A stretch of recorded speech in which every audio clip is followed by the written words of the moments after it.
Educational creativity চ্যানেলে সকলকে স্বাগত। তামিলনাড়ু সরকার ভার্সেস জিএস মানি একটি মামলা হয়েছিল সুপ্রিম কোর্টে, যেটি নিপ 2020 ন্যাশনাল এডুকেশন পলিসি 2020-কে কেন্দ্র করে এই মামলাটি হয়েছিল। অ্যাপ্লিকেশন নিয়ে, এটার প্রয়োগ নিয়ে কিন্তু একটি আবেদন হয়েছিল সুপ্রিম কোর্টে। সেই মামলাটি ইতিমধ্যে ডিসপোজ হয়ে গেছে। এটা একটি পিল ছিল, জনস্বার্থ মামলা। তো এই মামলার বিষয়বস্তু কি ছিল, খুব গুরুত্বপূর্ণ। কিছু কিছু রাজ্য ন্যাশনাল এডুকেশন পলিসিকে মান্যতা দেওয়ার জন্য তিনি পিটিশনার ইন পার্সন, তিনি নিজেই সুপ্রিম কোর্টের দ্বারস্থ হয়েছিলেন এবং নিজেই মামলা লড়েছেন। তো বিষয়টি আমরা দেখে নিই, ন্যাশনাল এডুকেশন পলিসির কি কি ব্যাকগ্রাউন্ডে এই মামলাটি করা হচ্ছে আর ন্যাশনাল এডুকেশন পলিসিকে প্রয়োগ করার জন্য এই মামলাটি। Honourable justice J B. Pardiwala and honourable justice Mahadevan 9/5/2025 এই মামলাটি লিস্টেড হয়েছিল। একটা দিনই শুনানি হয়েছিল। Disposal date 9/5/2025। আপনারা এটাও দেখতে পাচ্ছেন। খুব গুরুত্বপূর্ণ এই রেসপন্ডেন্টটা জেনে রাখুন আপনারা। গভর্নমেন্ট অফ তামিলনাড়ু 1 নম্বর রেসপন্ডেন্ট, 2 নম্বর রেসপন্ডেন্ট গভর্নমেন্ট অফ কেরালা, 3 নম্বর respondent government of West Bengal, 4 নম্বর রেসপন্ডেন্ট ইউনিয়ন অফ ইন্ডিয়া, আর 5 নম্বর respondent union of India education minister. এটা নেই এখানে, union of India education minister হচ্ছে 5 নম্বর respondent. Petitioner in person, petitioner নিজেই দাঁড়িয়েছিলেন কোর্টে শুনানি করার জন্য। তাহলে আপনারা এটা বারবার বলছি, এটা মনে রাখুন। 1 নম্বর, 2 নম্বর, 3 নম্বরে কারা কারা আছে। 1 নম্বরে তামিলনাড়ু, 2 নম্বরে কেরালা, 3 নম্বরে হচ্ছে ওয়েস্ট বেঙ্গল, আর 4 নম্বরে ইউনিয়ন অফ ইন্ডিয়া। আর ইউনিয়ন অফ ইন্ডিয়া 5 নম্বরে ইনি হচ্ছে এডুকেশন মিনিস্টার।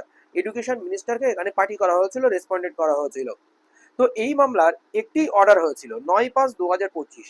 সেই অর্ডারটি খুবই গুরুত্বপূর্ণ। চলুন আমরা দেখে নিই। Appeal number 260/2025 G S Mani versus আপনারা গভর্নমেন্ট অফ তামিলনাড়ু দেখেছেন। 9/5/2025 this petitioner are squad on for hearing today justice J B. Pardiwala and মহাদেবানা বেঞ্চ পিটিশনার ইন পার্সন। তো বিষয়টি আমরা দেখে নিই। Application for seeking permission to appear and argue in person is allowed. পার্সনকে application করেছে আর্গু করতে দেওয়ার জন্য, তাকে আর্গু করার সুযোগ দিয়েছিল। The petitioner appearing in person has invoke jurisdiction of this court under Article 32 of the Constitution, praying for the following reliefs. Article 32 অনুযায়ী সে কিন্তু সুপ্রিম কোর্টে হাজির হয়েছে। যে আর্টিকেল 32 অনুযায়ী যে 5টা রিট জারি করা হয়। Issue an appropriate writ or order specially in the nature of the writ of the certiorari mandamus. Certiorari ম্যান্ডামাসে সে কিন্তু সুপ্রিম কোর্টে দ্বারস্থ হয়েছে আর্টিকেল 32 এর উপরে ভিত্তি করে। Calling for the records of the first to 5 respondent central and state government pertaining to the national education policy. 1 to 5 responded, 1 responded আপনারা দেখেছেন Tamil Nadu, 2 responded Kerala, 3 responded West Bengal, 4 responded union of ইন্ডিয়া, 3rd responded union of India education মিনিস্টারকে party করা হয়েছে। Responded central and state government pertaining to the national education policy 2020 of the 4th রেসপন্ডেন্টকে বলতে বলা হচ্ছে 1 থেকে 5 নম্বর রেসপন্ডেন্টের জন্য নির্দেশ দিতে বলছে সুপ্রিম কোর্টকে। যে 4 নম্বর রেসপন্ডেন্ট কি ইউনিয়ন অফ ইন্ডিয়াকে বলতে বলা হচ্ছে ইউওআই মানে ইউনিয়ন অফ ইন্ডিয়াকে ডাইরেকশন দিতে বলা হচ্ছে 1st to 3rd 1 থেকে 3 পর্যন্ত যে রেসপন্ডেন্ট রয়েছে, 3টি স্টেট রেসপন্ডেন্ট রয়েছে তামিলনাড়ু, কেরালা এবং ওয়েস্ট বেঙ্গলকে। Respondent state government to implement the said national education policy 2020 national education পলিসিকে অ্যাপ্লিকেবল করতে বলা হচ্ছে। অ্যান্ড সাইন দ্য মৌ স্বাক্ষর করতে বলা হচ্ছে memorandum of understanding with the 5 রেসপন্ডেন্টের সঙ্গে মৌ স্বাক্ষর করতে বলা হচ্ছে। 5 রেসপন্ডেন্টকে ইউনিয়ন অফ এডুকেশন মিনিস্টার এখানে লেখা রয়েছে। And ensure the fundamental right two education of needy children. দরিদ্র মানে চিলড্রেনদের জন্য, শিশুদের জন্য যে ফান্ডামেন্টাল রাইট রয়েছে এডুকেশনের, সেটা এনশিওর করতে বলা হচ্ছে। Whether the state should adapt the national education policy 2020 or not is a vexed issue. যে সমস্ত রাষ্ট্র ন্যাশনাল এডুকেশন পলিসি 2020 মান্যতা দেয়নি, অ্যাডাপ্ট করেনি এখনো, সেটা দিয়েছে কি দেয়নি, এটা একটি সম্পূর্ণ একটি চিন্তার বিষয়, ভেক্সড ইস্যু, যেটা হচ্ছে আর্গুমেন্টে তর্ক বিতর্কের বিষয়, সেটা মান্যতা দেবে কি না দেবে। The Supreme Court, through Article 32 of the Constitution, can issue directive to ensure that the fundamental rights of the citizen are protected. Article 32 অনুযায়ী supreme court constitution can issue directive দিতে পারে টু এনশিওর করতে the fundamental right of the citizen R protected. Fundamental right of citizen, India citizen R protected, protection দিতে পারে supreme court চাইলে।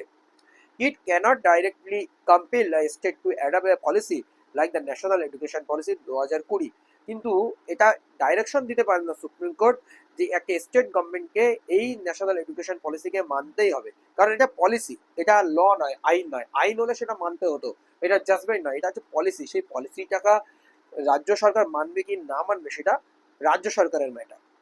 The court may, however, intervene if a state action or inaction related to the national education policy violates any fundamental rights or any other legal rights. The court may, however, intervene if a state action, এই বিষয়টি একটা state action নিয়েছে কি inaction, এখনো action নেয়নি, বিষয়টি related to the national education policy violates any fundamental rights or any other legal right. কিন্তু যদি কোনো ফান্ডামেন্টাল রাইট ভায়োলেশন করে সেটা কিন্তু সুপ্রিম কোর্টের দেখা উচিত, বা সুপ্রিম কোর্ট সেটা দেখতে পারে। যদি কোনো রাজ্যই ন্যাশনাল এডুকেশন পলিসিকে কার্যকরী করে বা কার্যকরী না করে, এর সঙ্গে ন্যাশনাল এডুকেশন পলিসি যদি ভায়োলেট হয় অ্যান্ড এনি ফান্ডামেন্টাল রাইট যদি ভায়োলেট হয়, তাহলে এখানে কিন্তু আর এনি লিগাল রাইটস, এখানে আইনি অধিকার যদি ভায়োলেট হয়, তাহলে সুপ্রিম কোর্ট এখানে হস্তক্ষেপ করতে পারে। The court May however intervene করতে পারে। We do not purpose of examine this issue in this writ petition filed under Article 32 of the Constitution. We do not propose to examine this issue. আমরা এই ইস্যুতে examine করতে পারছি না। This writ petition file under article 32 of the constitution, article 32 of the constitution অনুযায়ী তারা intervene করতে পারছে না। এই হচ্ছে বিষয়।